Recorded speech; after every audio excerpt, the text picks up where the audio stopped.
Welcome sa Dries TV. Kung interesado ka sa ganitong news, huwag kalimutang isubscribe ang ating YouTube channel. Maraming salamat! Welcome back again sa ating YouTube channel mga kakimpaw, and sa update natin ito, ang pag-uusapan natin ay tungkol sa mga importanteng kaganapan kina Kim and syempre kay Paolo Abilino. So pag-uusapan natin sa update na to mga kakimpaw ay may kaugnayan nga po sa pagkapagod ni Chinita Princess. So saan nga kaya siya pagod mga kakimpaw? Physically, emotionally, or mentally mga kakimpaw? Yan ang katanungan ng mga Kimpo fans na talaga namang nag-aalala po ngayon sa lagay ni Chinita Princess. So mamaya tatalakayin at pag-uusapan natin ang tungkol dito. Pero bago po ang lahat, maraming salamat sa inyong patuloy na pag-support at pagsubaybay sa mga daily update natin. Kaya naman bilang pasasalamat, narito po ang isang napili kong komento patungkol nito sa naging previous update. Mula ito kay Van849, sabi niya, "We love Kim Pao, Miss Durs. Thank you so much for always sharing your blog. Lagi lang andito kami nakikinig sa inyo. Basta Kim Pao, happy vibes lang at ayaw sa mga bashers, haters, dahil puro inggit ang mga nasa puso nila. God bless and good day all." Maraming salamat po sa inyong komento, Van849. Namiss ko po ang inyong komento. Yes, tama po kayo dyan. Hindi po tayo magsasawang magbahagi ng mga ganap kay Kim and kay Paolo Abilino. Andito lang po tayo at lagi pong nakaabang sa bawat mga update patungkol po sa kanila, no? And sa mga haters naman, wag na po natin yang intindihin, wag na po natin yang bigyan ng atensyon dahil sobrang daming magagandang nangyayari po kay Kim and Paolo Abilino ngayon. Kaya sana po wag na nating in-entertain pa ang mga negativity, mga issue sa social media kasi wala pong maidudulot na maganda yan, kundi galit, stress, 'di ba? And syempre, problema. Dito lang tayo sa good vibes na talaga namang makakatulong po sa ating isipan, sa ating mga nararamdaman. 'Di ba? Happy-happy lang po tayo. So maraming salamat po sa inyong komento, Van849. God bless po at mabuhay kayo. So eto na nga, talakayin na natin at pag-usapan ang mga balita po na nakalap natin sa update na tutunahin nating talakayin ang tungkol nga dito sa Kim and Paolo Avellino na meron daw pong sariling mundo dahil nga po lagi silang magkatabi. So hindi lang po tayo ang nakakapansin yan kundi lahat mga kakimpaw napapansin po nila yan. Sabi nga dito sa isang post, parang may sariling mundo kapag magkatabi. Isang simpleng kapit sa braso, isang ngiti at sapat na para mapasabi ang fans ng wag na kayong paghiwalayin. Ay, so yes mga kakimpaw, kahit nawala po sa camera si Kim and Paolo, talagang hayagan na po yung kanilang mga gestures Wala na pong explanation, wala na pong dapat aminin kung baga, 'di ba? Kasi dun palang mga kakimpaw, action speaks louder than words.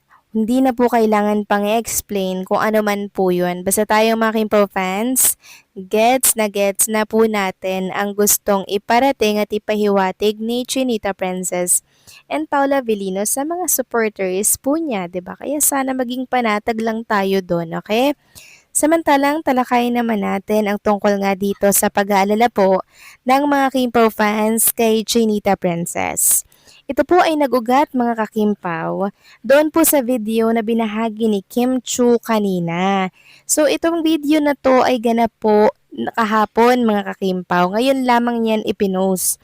Kung bagay late post na po yan mga kakimpaw. Iba po ang ganap ni Chinita Princess ngayon.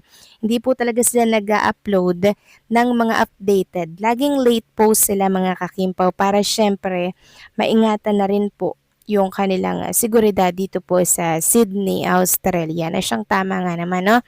So ngayon, since meron nga po yung lyrics na nakalagay sa taas, 'di ba, na gusto nga pong magsumbong ni Chinita Princess, mga kakimpaw, katulad po ng naging update natin kanina na kung saan yung caption nga po nung lyrics na yon ay binasa natin.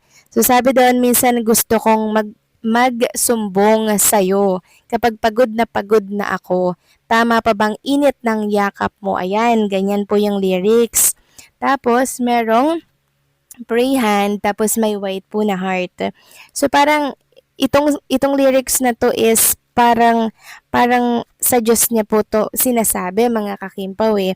Parang gusto niyang magsumbong kasi pagod na nga naman siya mga kakimpaw sa mga na-encounter niyang problema.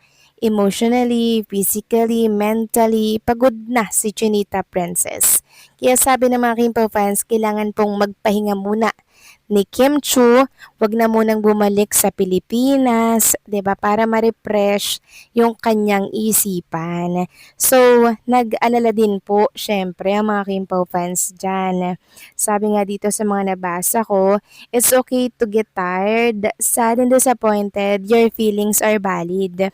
But please remember, you are never alone. A lot of people are still rooting for you. Keep moving forward. Basta kapag mabigat na, sumbong mo lang sa amin. We've got you covered. Lots of love. Sabi pa ng isa dito, mga kakimpaw, sa kanilang post, napapagod din talaga siya. We need to give her a respite from toxicity. While she had been rewarded a beautiful career, her journey has never been easy. So yes mga kakimpaw, no? Sabi pa niya dito, this is part of the reason she's love, her fame, and career were not handed in silver platter.